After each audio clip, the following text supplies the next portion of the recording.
Arturo Prat was a young naval officer who stepped onto the deck of the Esmeralda on a foggy morning off Iquique and, with a calm gesture, wrote himself into the memory of two nations. His death on May 21, 1879, became a flashpoint in a war whose causes were part diplomacy, part greed, and part secret pacts. A conspiracy not of whispered daggers, but of treaties, taxes, and foreign capital that drew three countries into catastrophe.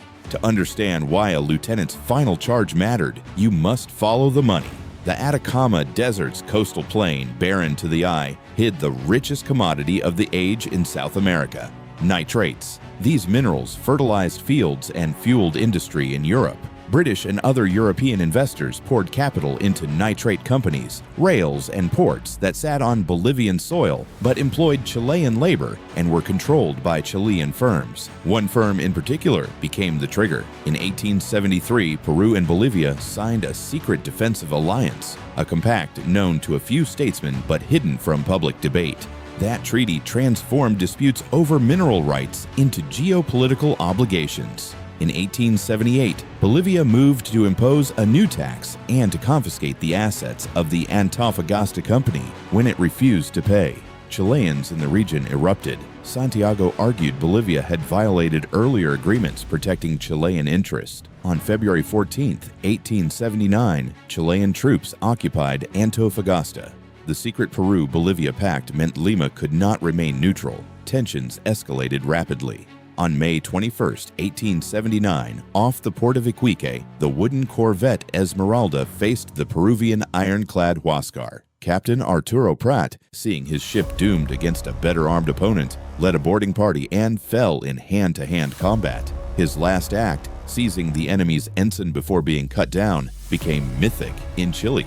Sacrifice for nation and honor. But the drama of heroism obscured the true conspiracy. The secret bilateral defense pact had made diplomatic restraint almost impossible. Foreign capital and the lucrative saltpeter fields gave political leaders economic incentives to act aggressively or to accept aggressive responses. Businessmen and consuls watched from Valparaiso and London as tariffs and sovereignty claims hardened into mobilization orders. The war that followed was naval at first, then brutal on land. The Peruvian Admiral Miguel Grau countered Chilean might, turning the Huáscar into a symbol of southern resistance until he perished at the Battle of Angamos on October 8, 1879. Chile's ground forces pushed north, defeating Allied armies at Tacna and Arica in 1880, then marching on Lima in January 1881.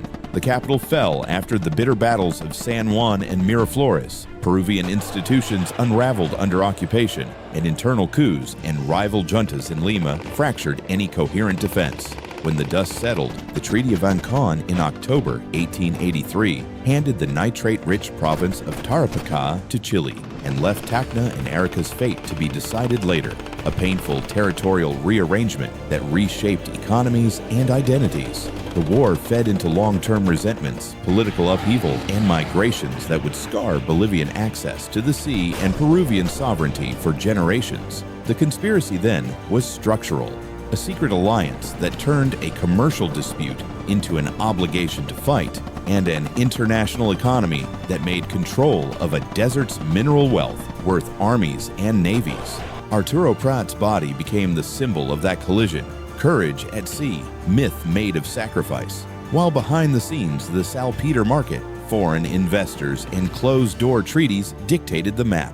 In the end, The War of the Pacific is a cautionary documentary in human scale, how quiet contracts and balance sheet calculations can summon steel and blood, and how a single officer's last gesture can come to stand for an entire continent's pride and its expensive mistakes.